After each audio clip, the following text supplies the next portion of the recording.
This Shit My Dad Taught Me episode is brought to you by an amazing sponsor, Matthew-Stevenson.ca. He's wealth strategy. Tax smart, estate smart, legacy smart. Thank you, Matt. Let's do a little technology test here. This is a first for us on the show. We have done, we've got 30 episodes released right now, and every single one we've done in studio, real live person, face to face. This is the first time we've done it virtually. So the setup here, Miles will put a little photo out or something, but you're coming to us on a TV screen on a stand. Be the first one with no black light afterwards. Basically, yeah. You look you look like what's that episode? Sheldon turns himself into a little robot to roll around. We kind of got that vibe going on today. So you'll bear with us if we're new to the format, but congrats on being our first, Steve. Great. Great. He's like, whoop de fucking do. Can we get this done? Yeah, it's called Zoom, asshole. We've been doing it since COVID. You're not special. This isn't special. It's my fourth one today. Yeah, that's right. We could speed it along there, Chris. Like I said, studs and duds, Steve. So let's get right into it. I want to introduce you, Steve. We do this with ChatGPT, so let me read this out.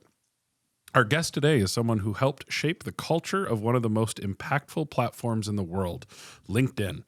He's been called a talent hacker, a culture strategist, and a future of work thought leader. But today, we're more interested in the man behind all that. What shaped him? What has he learned? What is he still figuring out? Steve Cadigan is a rare blend of boardroom strategist and culture architect. He's not just dug into the trenches of HR, he led those trenches. At LinkedIn, when the company was just a few hundred people, he helped scale it into thousands, shaping it into the culture that made it a global icon.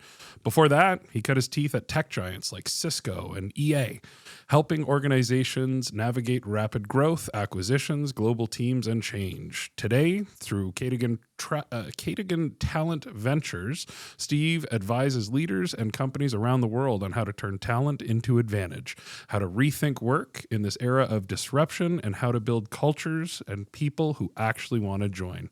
Steve, welcome to the show. Awesome. Like you got it right. Sucking Pretty up much. and looking for a job. Yeah, dude, when I got to the part when it said EA too, I was going to do the EA. It's in the game. Yeah, I wanted to so bad. So welcome to the show, Steve. How did ChatGPT do?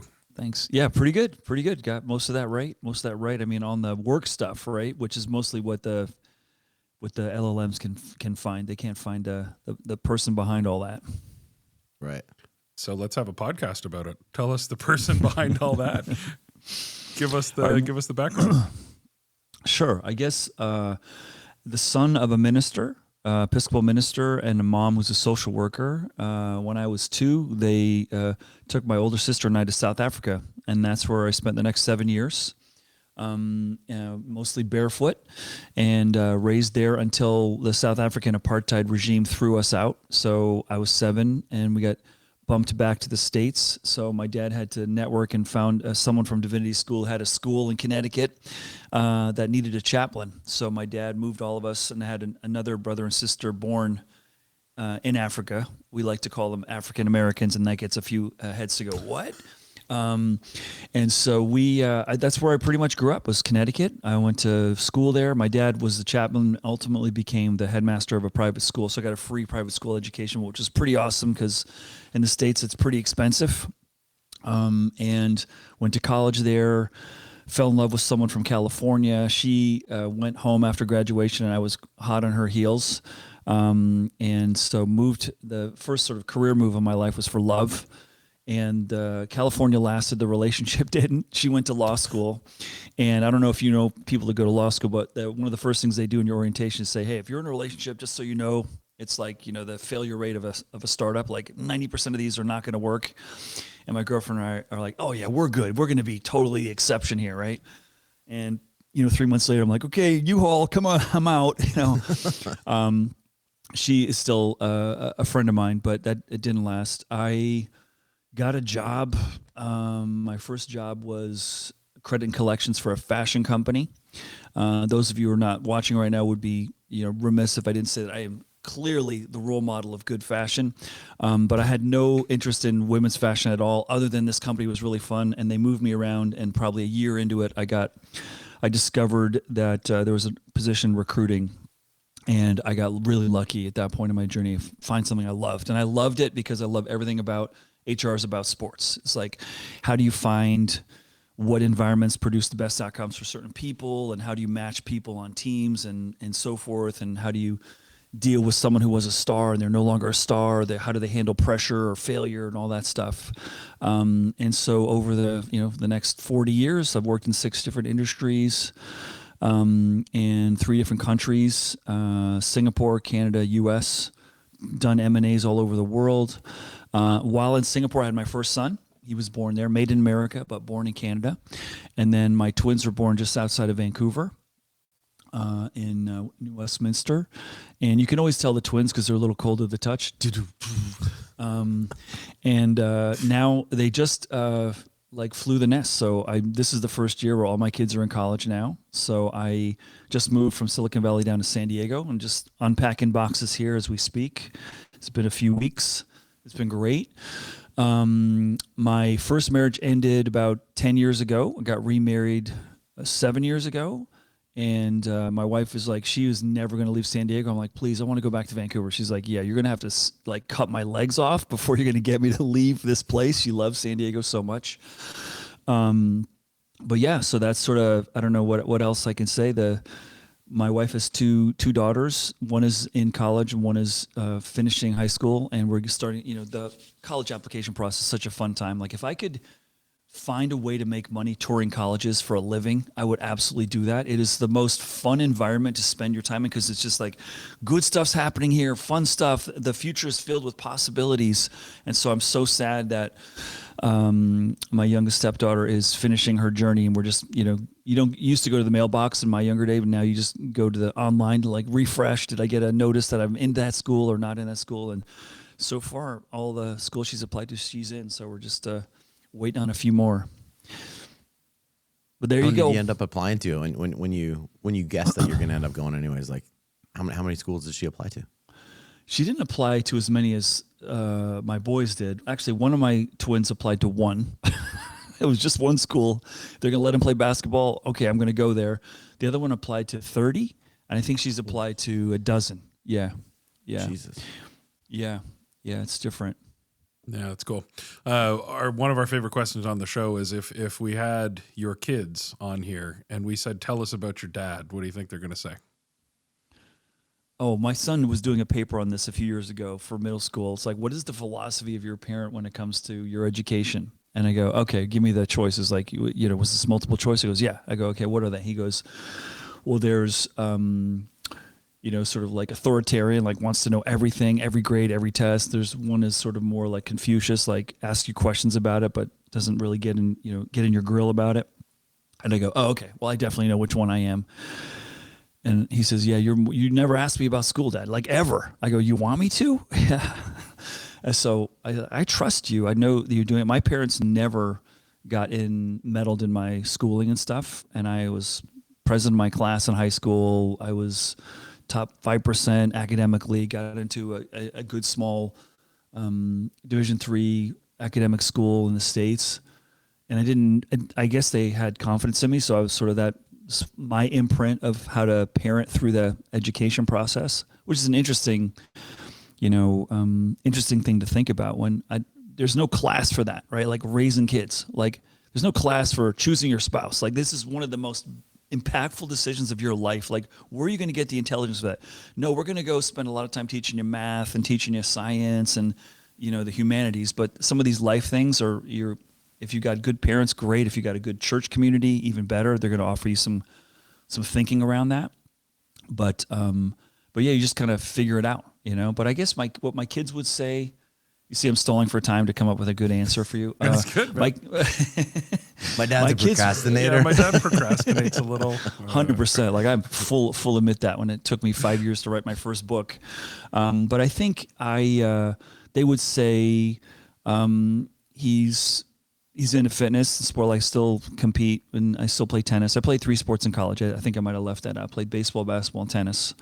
I love competing. I love cheering my kids on. Like I would drop anything to go to their events, whatever it is. Definitely like my animals. We got especially dogs. My wife, I didn't realize it when I married her, but she's a farmer. So we've got like bunnies, and new bunnies start showing up every time I come home. There's another bunny that we have.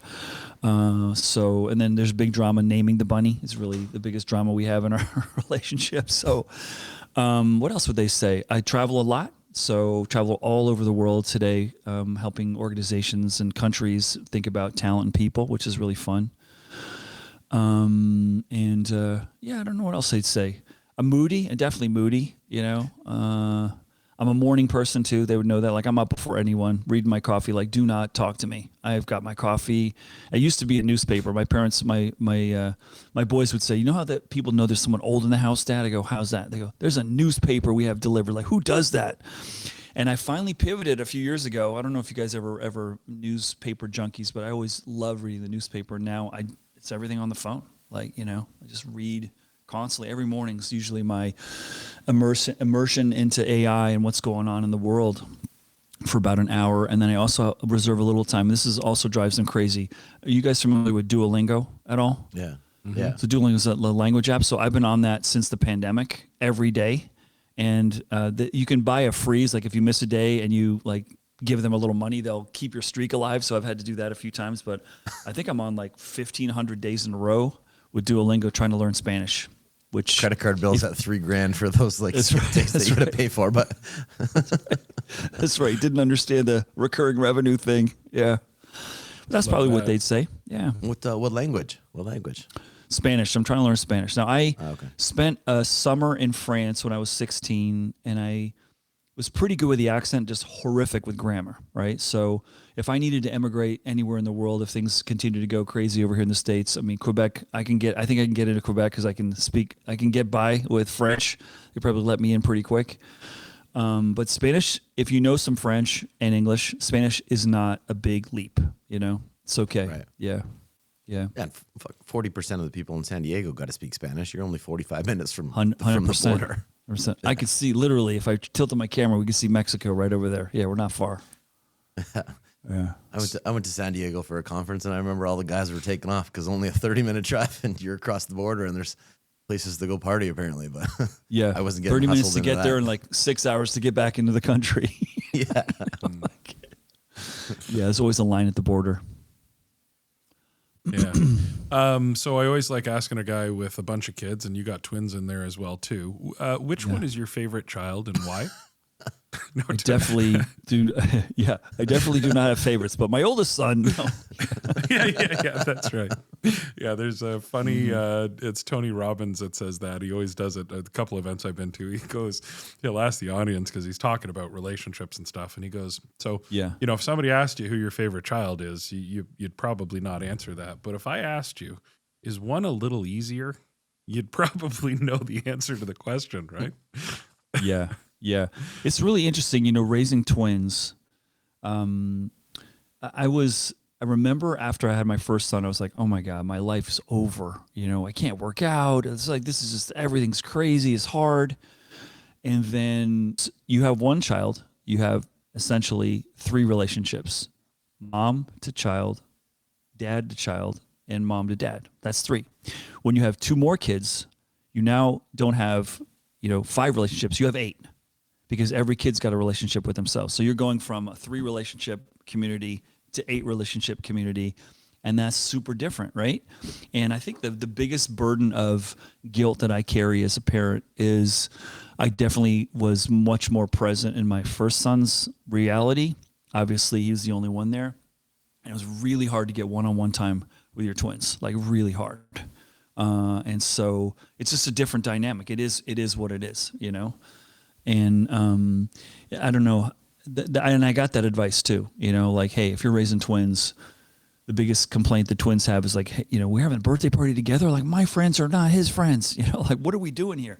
So we would always try to be respectful and, hey, do you guys want a separate party? Do you want a party together? Do you want no party? This is a thing now, right? There's whole industries around kids' parties. Like, when I was, having a birthday, it was like, here's your ice cream cake that mom sort of put together, and that's it. Like, no friends, nothing. And now it's like, what? You don't have the clown coming and the balloon person, and like, or the video game truck that's going to pull into your driveway and all the kids are going to go consume sugar and just destroy your house like for an afternoon. Like it's such a thing now, right? Yeah, and it's not cheap either. No, it's not. My birthday party was like putting my like dad savings took us account. to like McDonald's and we could have like 4 friends come with us and like they had a little play place that had all the diseases on it. Like, happy birthday, here you go. Right. I literally remember, now that you mention that, I remember the moment I went from a cheeseburger to a quarter pounder. That was literally like a threshold of manhood for me. Like I felt so big, and remember my dad's like, "Oh yeah, you go, son, get in that quarter pounder." You know, it was a moment. You know, no one. I don't think anyone could relate to that today, right? Because the cheeseburger has become a slider, and the quarter pounder is like a quarter of like It's an like ounce, a not a cheeseburger pound. was. Right. I know. That's all right. Ronald, if you're listening, we see you. Yeah. So I want to go back to some of the work that you've put out. Do you want to talk about WorkQuake a little bit? I find that one fascinating. Sure. Yeah. So, after I left LinkedIn, after having been there for 4 just insane years that felt like 20, it was probably, 2013. I didn't really have much of a plan, but I started getting inquiries from people all around the world saying, "Hey, can you help us, learn what you did at LinkedIn? Like, how are you able to hire against Google, Apple, Facebook, Twitter, Intel? How were you able to beat those guys? Because you couldn't pay them more. You couldn't have a flashier building than them. How were you able to do that?" So when I started doing that, I started meeting more and more business leaders. And that was probably the most fun learning for me initially going out on my own. Was when you work for a company, like that's your universe, right? And then and you get to see other organizations, but when you're on your own and you're just diving into so many different organizations, you're seeing different leadership styles, different cultures, different habits, different comp philosophies, different all kinds of different rituals. Then you're all of a sudden like, wow, this is rich learning for me. Really, really fun. And what's really fun about, I don't like the word consultant, but I guess that's an easy way to describe what I do. And I hated consultants because I would always invite consultants into my companies where I worked. They would say exactly what I said, and my leaders would go, "Oh yeah. I go, "I've been telling you that for 5 years. Now we pay all this money for some knucklehead who doesn't know what they're talking about, and you say yes. So now I get to be that person. I don't know anything about your company. I'm going to say a bunch of stuff. They go, "Oh yeah," and the people that hire me like, "We've been telling them that." Like, so I'm like, I can be the person that says what you already know, and then you can pay me a lot of money for that. But that what started happening after I started engaging with these different sectors, much bigger pool of inputs, if you will. I started seeing a lot of stuff that was broken with the model of work as we knew it.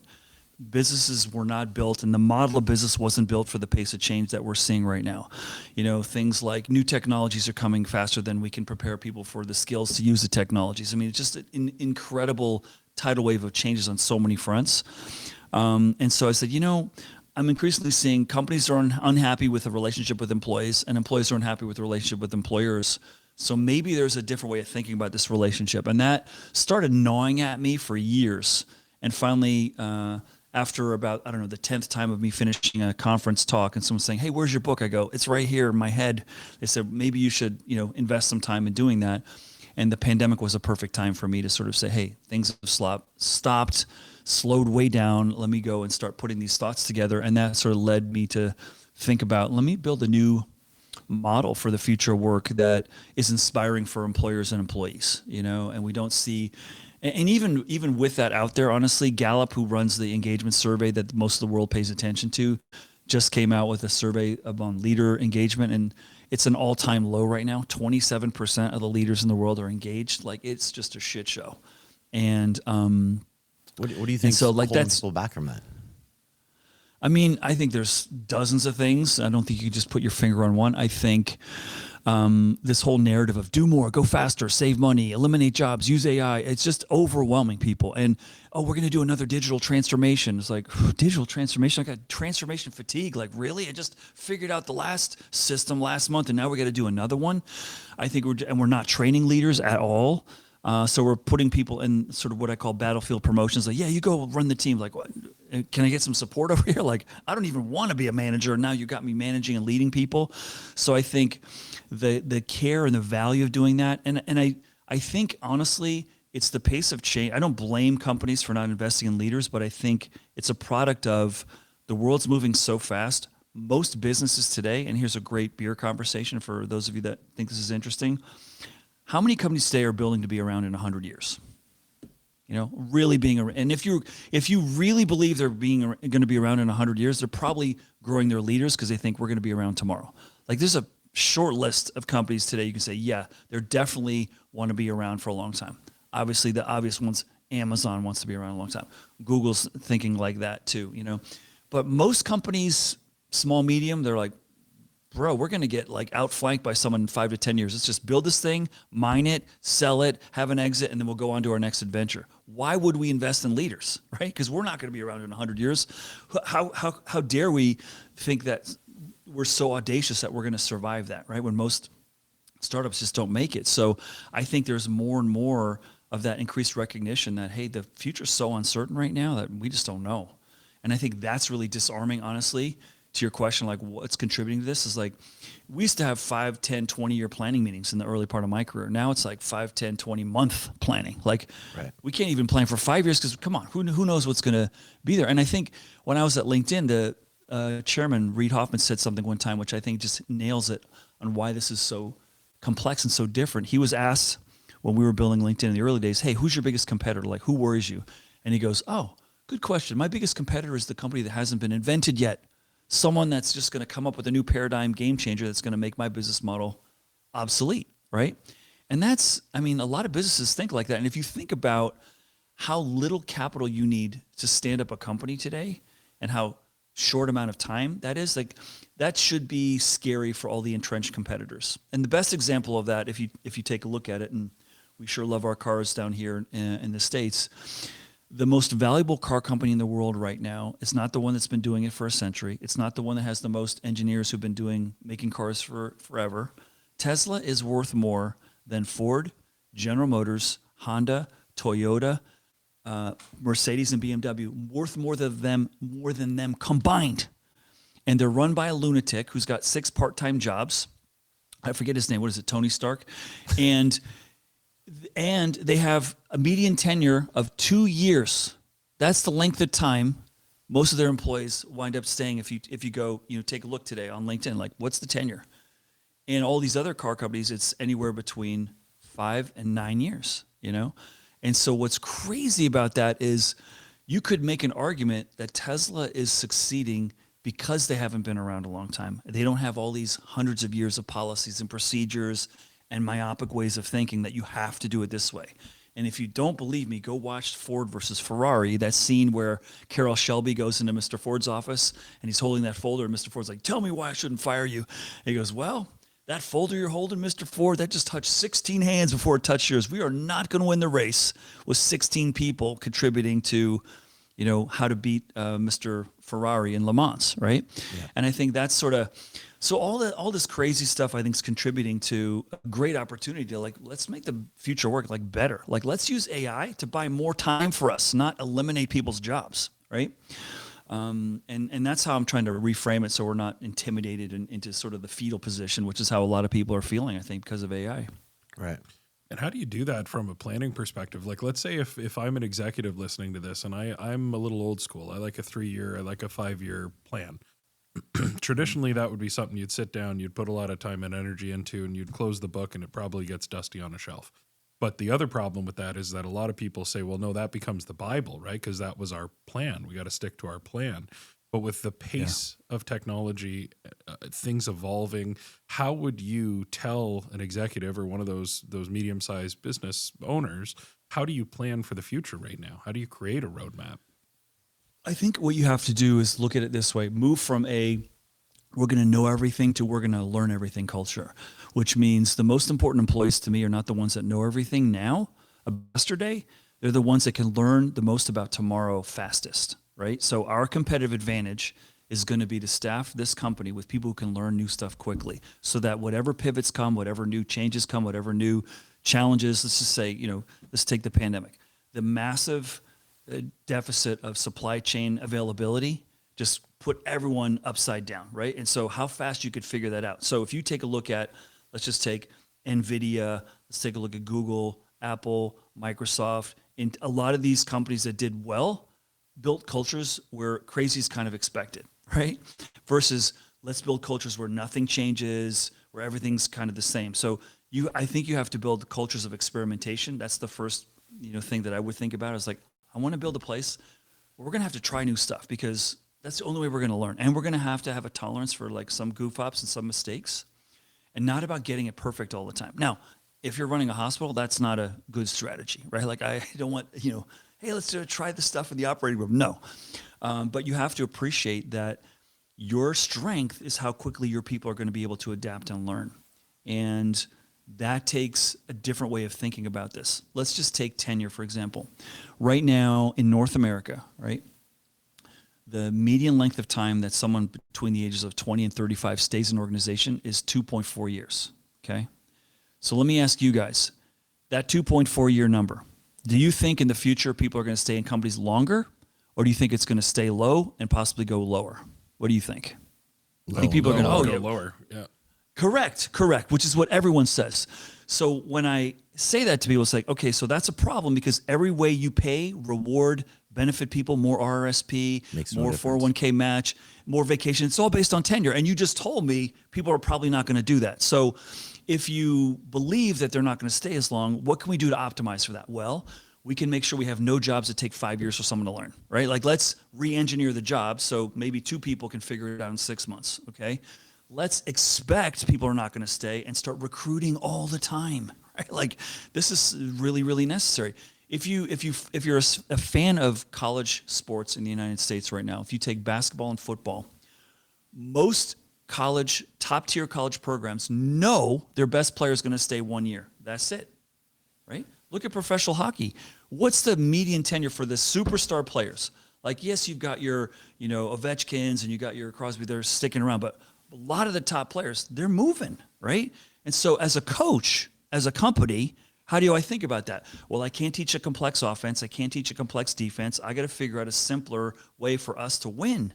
That's going to be different than it used to be because I know I'm going to need a new team, build a new team every year, right?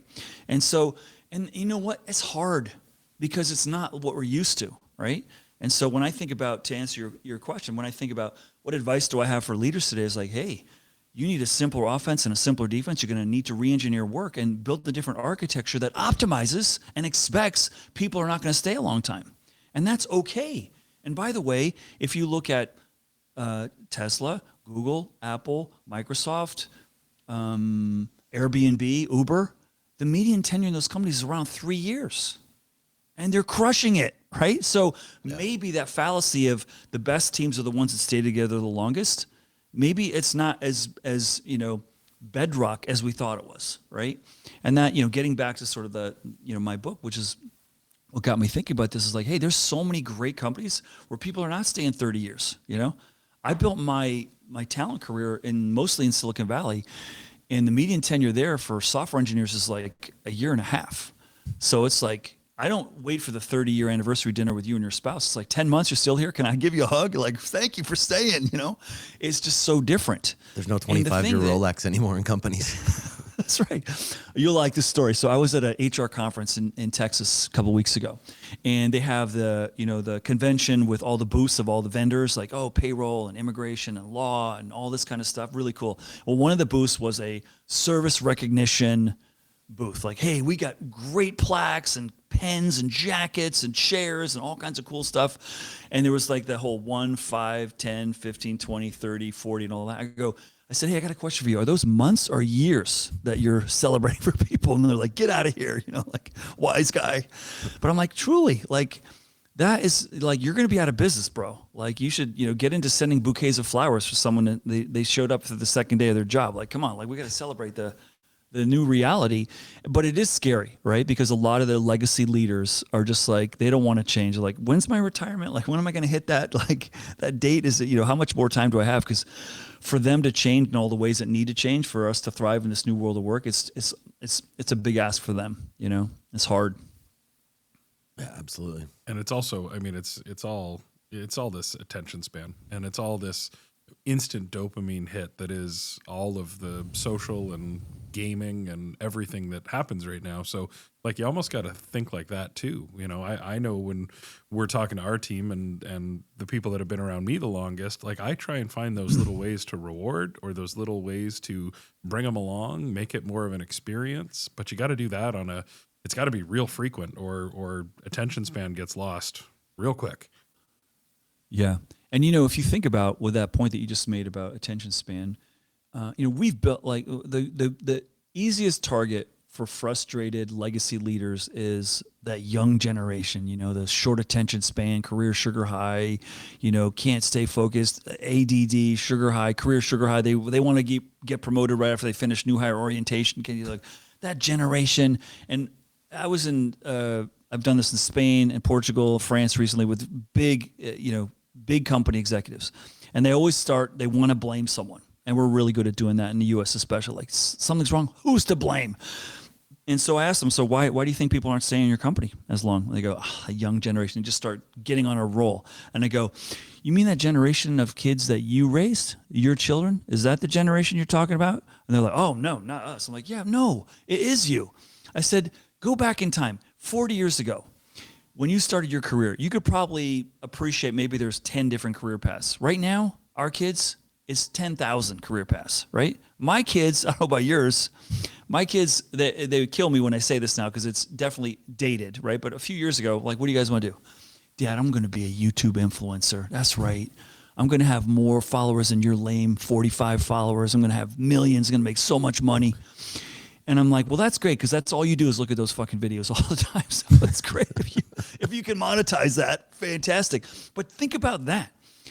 Making money on a platform like a YouTube wasn't even in someone's mind's eye 30, 40 years ago. And now that's an option. That's an alternative. You know, I can make music and sell it on SoundCloud. I do today. I make training videos and sell it to, service providers who are selling video education videos, and I make residual income from that. But that's a crazy amount of choice.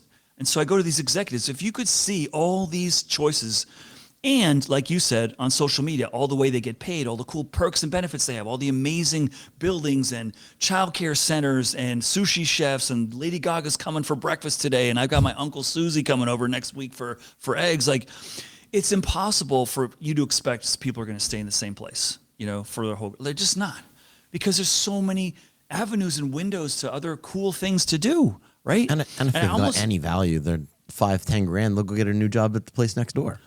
Right. Well, there you go. There's exhibit A of how the world of work is broken. The world realizes now, if I stay the same place, I'm losing out 50% possibly of what I could make if I just went next door. Yeah. Because we as humans always don't see all the faults of the brand new hire. Like, oh, they must be perfect. Oh, they're great. Let's pay them more. And it's the company that's pissed that the other company's paying the people that are leaving more. That's paying new people more too. You know what I'm saying? Like, you're part of the same problem, right? And so that's one of the things that people have figured out. They've also figured out that I did a poll on LinkedIn a few weeks ago. I said, hey, where did you have the greatest career leap in your whole career? Was it staying in the same company? Was it starting your own business? Or was it going to a new company? 70% said starting my own business or going to a new company. 70.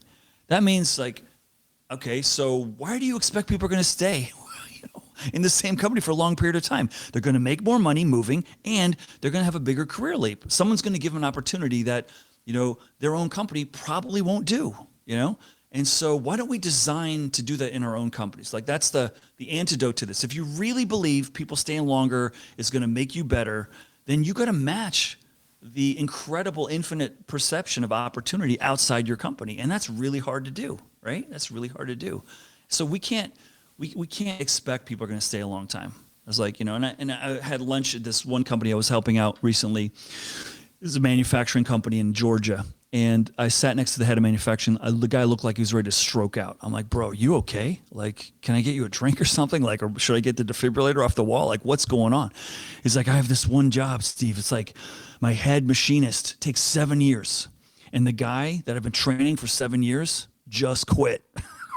And I go, but you knew he was going to quit. Like, what job takes 7 years to learn? Why don't you hire 5 people, give them different parts of it, and so that if someone leaves, you've only got a few weeks to deal with. You don't have 7 years. It's like, that's kind of on you.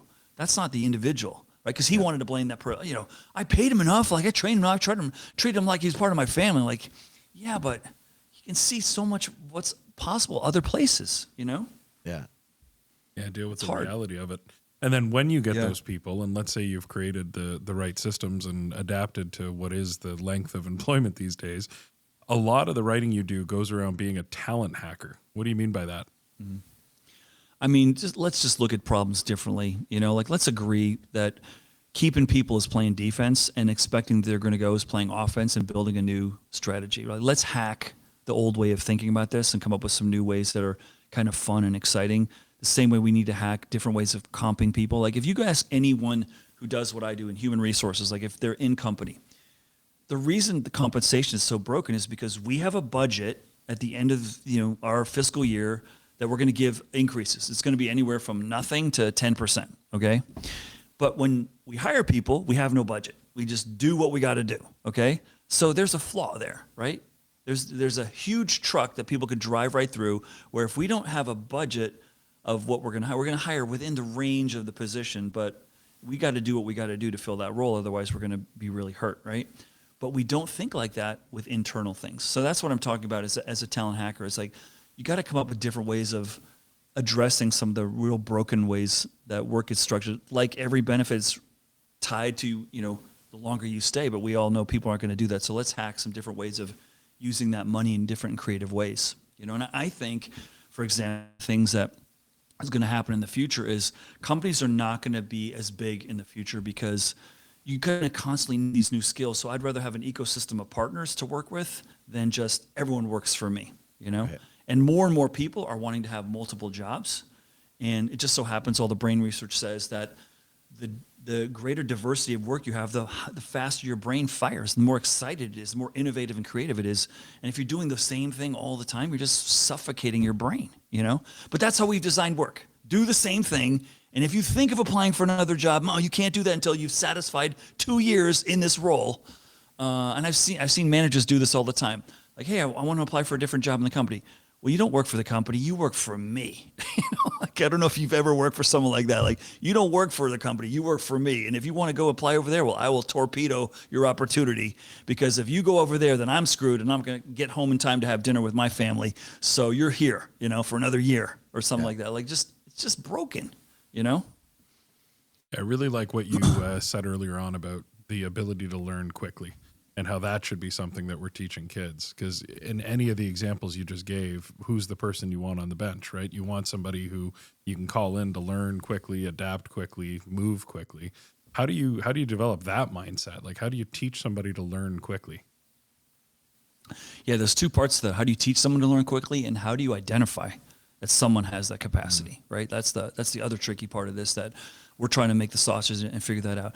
I think, we have to do a better job as society. And this is not about schools. This is at home too, right? Give people new experiences and new ways of learning. Yes, there's reading. Yes, there's lecture, but there's also team, activities that you can put people in where they play different roles and they figure that out. I think we've got to provide a much greater diversity of learning experiences. There's a couple of schools now that are experimenting with things like, there's a few universities, if you will, or non-traditional universities in Europe that are experimenting with, okay, you 3 people, we're going to throw you on the streets of Budapest, and you've got enough money to live on your own for a week, but you got to build a business so you can pay for yourself after a week. You got to go figure that out, And they're just like, what? And then it's like, okay, no rules, no, specific guidelines. Like, you got to go figure out, I don't know, maybe go buy water in the store and then go to the beach and go sell it for twice. Like, whatever you need to do, like, find where the market opportunity is. And that's super interesting, right? Like, now you're like, okay, I need to solve a problem, not please my boss. You see what I'm saying? Like, we've now created some different ways. So I think those are some of the things that I think we need to do. And just like with the younger generation, honestly, to your question, when I talk to a lot of business leaders, they very quickly want to point to, oh yeah, education system's broken. I'm like, yeah, but you built the education system. Like, we all own, it's all of our problems, right? Like, are you going to wait for the schools to fix the problem? No, you're going to have to figure it out yourself, right? So maybe you form a partnership with the school instead of go there and just yell at how, ill-prepared their graduates are to work in your company, right? Like, I think we all have to recognize this is it's a big lift, and it's going to take a lot of us to be a part of the solution. I mean, government, schools, business, they all own a hand in this somehow, Are you talking to leaders about this modern work environment where you got some people that are remote and hybrid and in office? Like, how do you balance culture across that? Oh, this is like I call it the pajama revolution debate, right? Like, hey, It's all coming back around now. yeah, I know. I realized during the pandemic that not only am I more productive at home, my life is more productive when I'm at home, right? Like, I don't have to fight for people on Saturday for the appointment at the barber. I can go on Tuesday at like 9 a.m. if I have that flexibility. And isn't that why all of us work? So that we have a fuller, more productive life, right? And so when the businesses we're more productive when you're here than there, they haven't been able to really, for the most part, back that up with data relative to profits and margin, right? However, I mean, we just haven't been in this long enough to know what's the long-term impact to teamwork, what's the long-term impact to culture, right? Because the more dispersed your team is, the more uncertain your chemistry and your capacity to create and innovate is, right? So, but when I get asked all the time, and I was asked this last week at a conference, hey, should we be hybrid, in person, or remote? My answer is, it's pretty consistent. It's yes. They're like, no. We asked you hybrid or in person or remote. And I said, yes. They go, oh, all of it? I go, yeah. You're going to have to experiment. Like, maybe one team works better like this on these days. And by the way, when you say hybrid, that's like going to a restaurant when someone says, your waiter or waitress says, what would you like? You say, I'd like some food. Like, yeah. No, do you want cold food, hot food? Like, what day of the week? How many hours? What location? Is it in, their hybrid has like thousands of different iterations. So, I think that the cool thing is we've got more choices of ways that we can create value as a society. It doesn't have to be in a building. And the best outcome that the pandemic had for those of us who've worked in the corporate world is finally someone said, now, why is it that we're meeting together again? Like, what's the freaking point of a meeting? Here it is 2025 and we still don't know why we're meeting together. Do we have to be in the same room? Because Jimmy over there is really loud. And when Jimmy starts talking, everyone else shuts down. Like when we're on Zoom, Jimmy can't do that because he gets drowned out. So maybe, there's merit to us meeting in different, kind of forums. So, but I think that the debate's super healthy. And I tend to lean, if you're asking me, oh, Steve, which way would you lean if it was your company? I would definitely lean on being more in person. I think there's magic when humans are together. But does that mean all the time? Probably not. But I do think, especially if you're in an earlier phase of your company growth and you want real-time problem solving, well, I'm not going to wait to set up a Zoom with you. Now we got a formal thing. Like, I'd rather just walk over to where you're sitting. Hey, I got an idea. You got a minute? Let's talk about it, right? And that is worth a lot when you don't have a lot of time, And we just don't know, is chemistry, is culture and team chemistry, is it going to dissolve with a greater, remote, or are there hidden benefits that maybe we didn't appreciate that we can take advantage of, in that domain? So it's a great debate. I think it's healthy for us. Super uncomfortable, like a lot of these changes, though. And people lose their social skills. They lose all that touch too if they become too hybrid or too work from home only. Yeah, my son had a remote internship last summer. I mean, what a nightmare that was. I'm like, first he's in the house all summer. Like, no, I don't want you in the house all summer. Like, get out. And then he's like, I'm not meeting anybody, Dad. There's no like potential, boyfriend, girlfriend, kind of, it's like, it's just not, and I'm not building a network, I'm not hanging, my boss isn't seeing me in the parking lot going, hey, I just want to say that was a great job in the meeting today. Like, there's no informal collisions, right? No, and I agree with you. I mean, yeah, it's just different, right? It's super different. So I don't know. There for some demographics, and listen, in Europe, this is a big generalization. The houses and the apartments in Europe are generally smaller than North America, just generally speaking. You go to Europe, it's like, I don't want to work at home. My house wasn't built for that. Like I want to sleep there, but I want to go be around people. And so it's just, it's not, there's no one size fits all here, I think is the short answer, Yeah. One of the questions we ask a lot of successful dads is how do you balance, like, I mean, the cliche term is work-life balance. What does that look like for you? How have you approached that throughout your career and being a dad? Yeah, I definitely am not someone who could say I've cracked the code on this one. And there's a guy who I really admire named Fred Kaufman. He's written a book called Unconscious Business, and one of the things he says in this book, which I think is really true, is like, why do we say things like work-life balance? Does that mean we're not living when we're working? I was like, it was really, oh yeah, that's a great question. We're not living. Why do we have work-life balance? I think it's super impossible. We've created technology now so that you can literally be working all the time if that's what you want.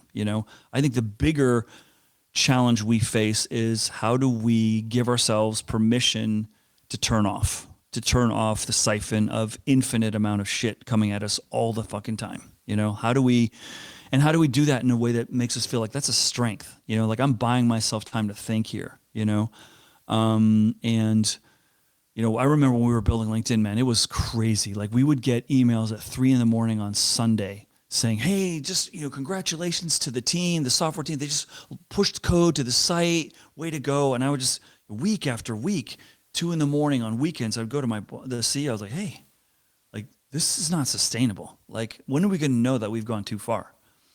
And he did not want to hear that question, right? Like a good CEO, like, no, I don't want to, like we're a startup. We got to drive, we got to push. I was like, yeah, but that's going to have some unintended consequences. So we're going to wait for someone to have a stroke, someone to quit, then we know, or can we, come up with some guardrails, around what that is. And we never solved that problem, but we did, once we got to the point where we started building a moat, I think we were a little more reasonable in saying, hey, we can't ask people. We stopped recruiting on weekends, for example. Like you can't call candidates on the weekend because then they know you're working on the weekends, right? That's not a good tell. So let's not call them on the weekends. Unless you actually are going to be working all weekend with them, in which case that is genuine, that they're doing that. But I think that's a tricky part. I guess my advice is I was never great at saying no because I'm a perfectionist and I'm in the service industry, and there's no limit to providing service sometimes, so you could work all the time.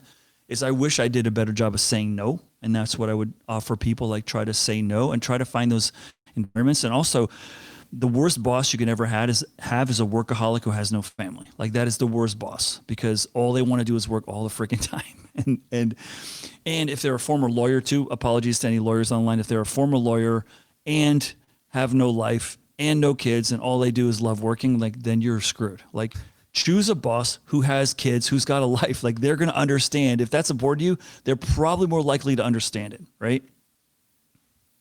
Yeah, for sure. I want to talk a little bit and give you an opportunity to kind of talk about the books because I think you've released 3 books, right?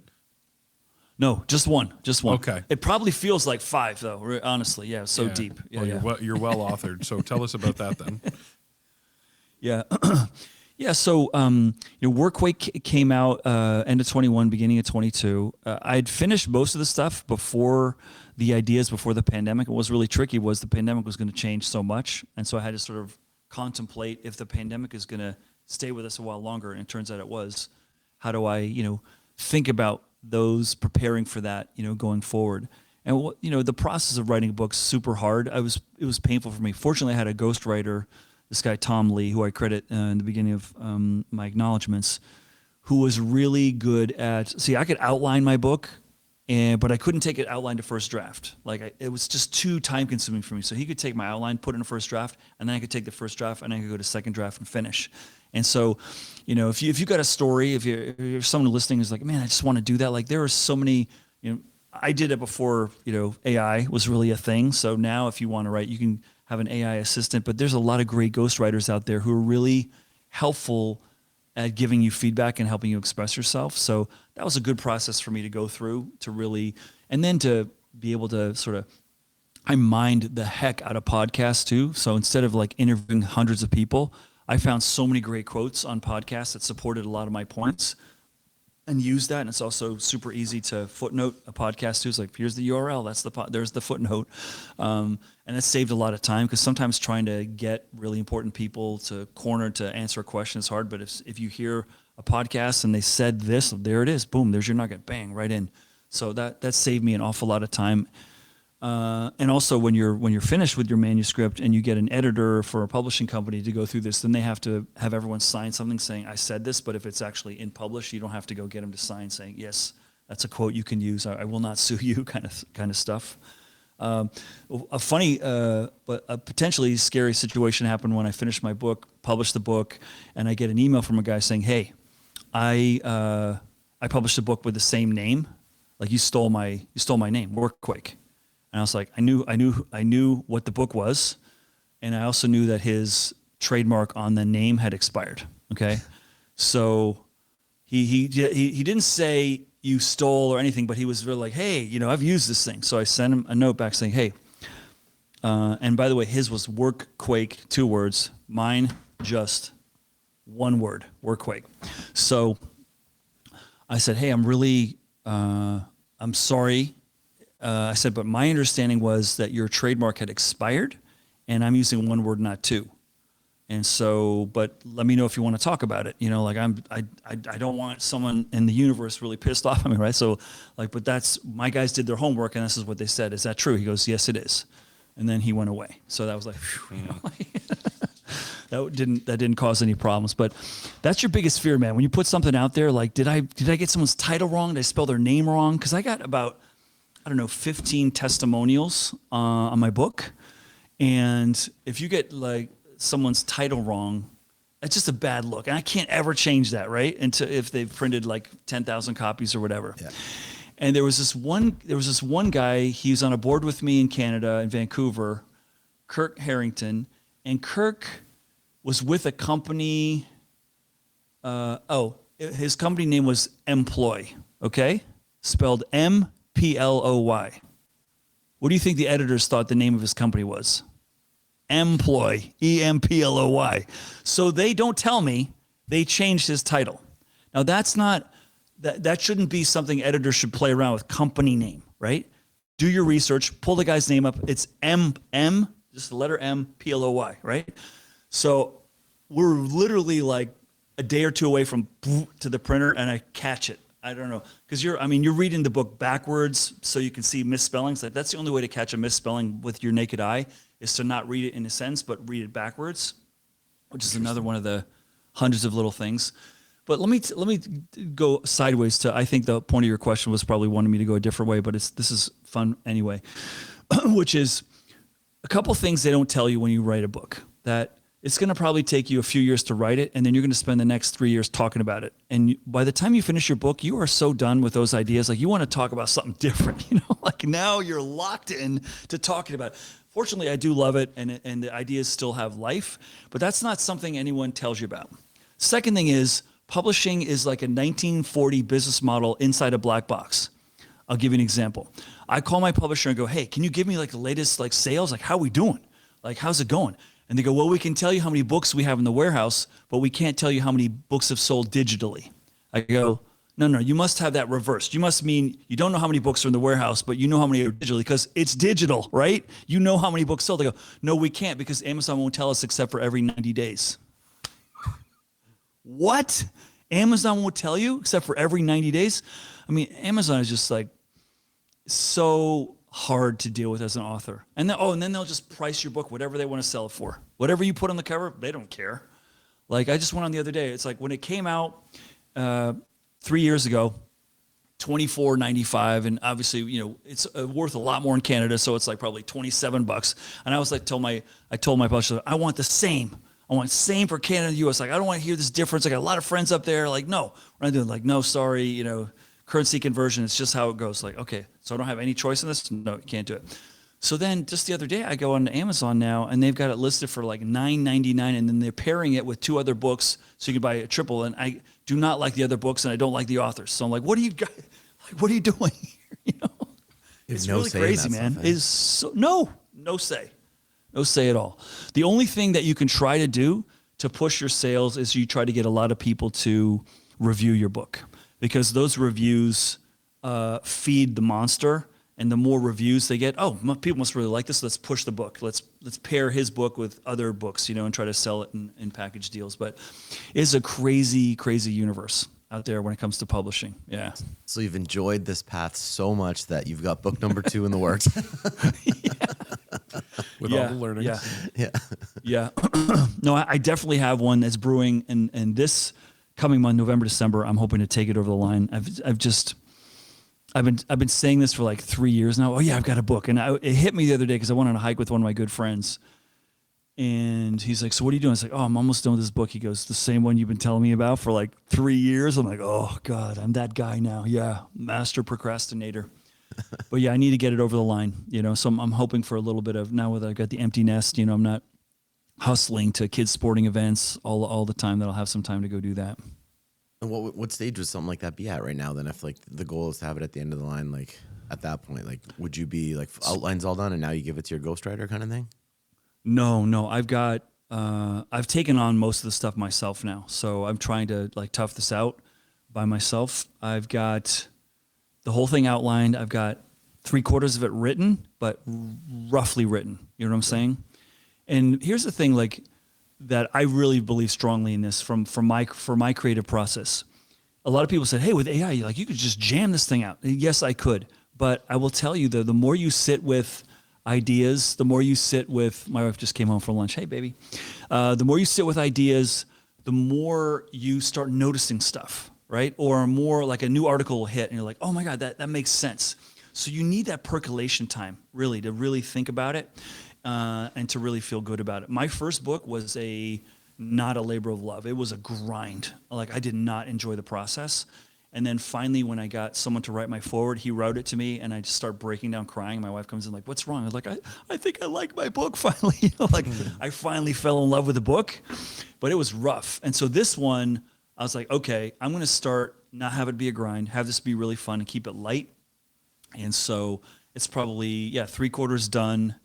And I could go different ways. Like I will say, in the last couple of months, I've rethought how I want to leverage AI's place in the book, because that's not like a baked cake. AI, it's changing dramatically, right? So I'll give you guys the sort of the meta, and I've published a few pieces of the book already in white papers. But the meta point is, in a world that's changing quickly, in a labor market where companies continually struggle to find people with the right skills, I think the biggest antidote is giving people opportunities that they're not, quote, ready for on paper. Like, we have way over-indexed to experience, and I think we should way over-index to talent going forward. And if you ask anyone, I'll ask this of you guys, when's the biggest career leap in your lives? Is when you took on something new that you probably weren't ready for, and someone said, hey, why don't you try this? And you're like, oh my God, that's great. Well, what if we designed to unlock that energy and excitement, right? And so that's what I'm trying to deliver with this book is, I call it sort of like talent hacking, but I don't think people are going to get that name. It's more like rethinking talent, sort of stealing from Steve Jobs a little bit, and sort of saying, I think because we're never going to catch up with all the skills that we need for everyone, like, let's reimagine that, and how I can use AI in that thing. I've had some new ideas on that one, and that's just, it makes the book better, but it's just taking time, right? So that's why I don't think rushing through something like that is a good idea. Yeah, for sure. What else you got on the horizon? You got any speaking engagements coming up, keynotes? We're heading towards the holiday season now as we record this, so it's pretty slow. I got a gig. I'm going to Dallas in 2 weeks to record 8 courses. So sometimes when you produce a course for certifications, so this is for HR certifications and also for some accounting folks to, get their leadership credits, you got to refresh it every 2 years. So my courses are getting a little stale. So I'm doing a refresh on 4 courses I built, and then I've got 4 new ones. So I'm going to go to Dallas, and we're going to go visit my stepdaughter at Baylor University in Waco, Texas, right after that, and visit my dad who lives in Dallas. And then from there, I'm flying to Washington, D.C., and there's a big conference there, I don't know, a couple thousand people. I'm the sort of like the opening keynote for that one. So, and that's fun because I got some new material I've been working on for that. And then that's it, shutting it down. My son's basketball season starts. He's a freshman at Chapman University, so I'm going to be, happy to go see some of his games in December, January. So it'll be hopefully a little bit slow, but January is usually a huge month for me because it's like, kickoff season, a lot of conferences and stuff like that. So we haven't had a ton locked in yet, but we got a few lined up. Big companies are probably looking for guys like you right now that they're looking to plan for like March, April, May, right? Yeah. I mean, I've booked 15 months in advance sometimes, and I've booked Manchester United called me once on a Friday and said, "Hey, we got a conference on Tuesday. Can you come to LA?" I'm like, "Okay, sure." For Manchester United, I would do that. And I wound up sitting in the green room, which is like the room you sit in before you go on stage, with the head of youth development for Manchester United for half a day. And I was like, I would have done that gig for free, man. That guy was it was so interesting. Like here's an industry, football, where one of the top tier clubs in the world has 35 academies around the world where they identify talent before they're teenagers, right? So name me a business where that happens, other than pro sports. Doesn't, right? So it's like, why? Like in some countries, like, maybe Russia, China are identifying, Olympic athletes super young and putting them in that. But that's a talent strategy like I've never seen before, right? Which is super interesting. Yeah. And how they optimize for that is like super cool. And then you got to, provide the education with that too, right? And For sure. fitness and training. But so you never know how it's going to play, like, or what'll land in your lap. Like, and that's the thing about what I love about what I do is like, I've talked to a small animal pet clinic association for the Southeastern Seaboard. I've talked to like hotel industries. I've talked to hospital systems, I've talked to the Chamber of Commerce for Canada. I've talked to, just like the spectrum of people who are thinking about people and talent is so broad. It's just super fun for me. It's a great campus. Yeah, that's a cool one with the soccer for sure. I'm doing my MBA right now at Queens, and our analytics class we have to pick our cohort or 6 has to pick like a topic of something to analyze, and because the World Cup's gonna be in Canada and the US, we've got to create an analytical platform based on how each country would choose who the best team is playing in North America, where some games are going to be played in LA, some games are going to be played in colder areas. So we've got to develop that. So it's cool going down that path for sure. Right, and that's something new. Like you just lit up talking about that. Like that's so interesting, right? Like how fun is that? Yeah, like and going like really deep, right? Like because it's not just about like whether guys are playing 2, 3, 4, or like whatever defense or offense they're playing or who they're playing against, but elevations, temperatures, how many games they played in the last 6 months, all that kind of stuff. And, and there's a ton that we're going deep on. So it's cool. Right, and what about the weather? What's the likely weather going to be like too? Right. For sure. Yeah. I tell my kids, a couple of my kids really like playing fantasy sports, like baseball, fantasy football, fantasy basketball, and fantasy American football is super interesting because like, okay, this kicker is kicking at high altitude today against a defense that's not so good. They're going to score a lot of points. I want them to be on my team. This like you gotta, and I said it's just like investing. Like I was telling them like if you want to be an investor, this is all they do. They're looking at the whole world of all the trends to determine where the opportunities are, right? Yeah. And fantasy football is such a great little microcosm. Yeah. Super fun. Yeah. Well, Steve, anything else you want to talk about before we start to wind it down here? No, I'm just so impressed that I'm the first virtual guest that you've had, and I hope this means that I get invited to the man cave or whatever that is, that special place that you got there with all the cool paraphernalia. But yeah, no, I think we covered a lot of ground. It's been great. I appreciate it. We got, you're always welcome, obviously. Hopefully you come up to Toronto. If any of your, your tour or when the book drops or anything, you're out this way, we got to make sure we connect in person.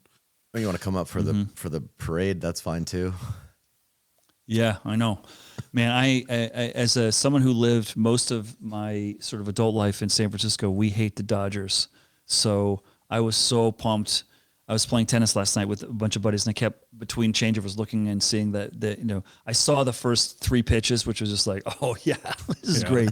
But the story of the starting pitcher last night, just such a great story. Like I just can't get enough of stories like that, right? He goes, and I don't know if you guys heard after, because he was interviewed on the radio, and I was driving back listening to him interviewed. They go, "Hey, apparently your dad's really emotional. Like, have you talked to him since the game's over?" He goes, "No, but I heard my mom yelling, so I know he's close by."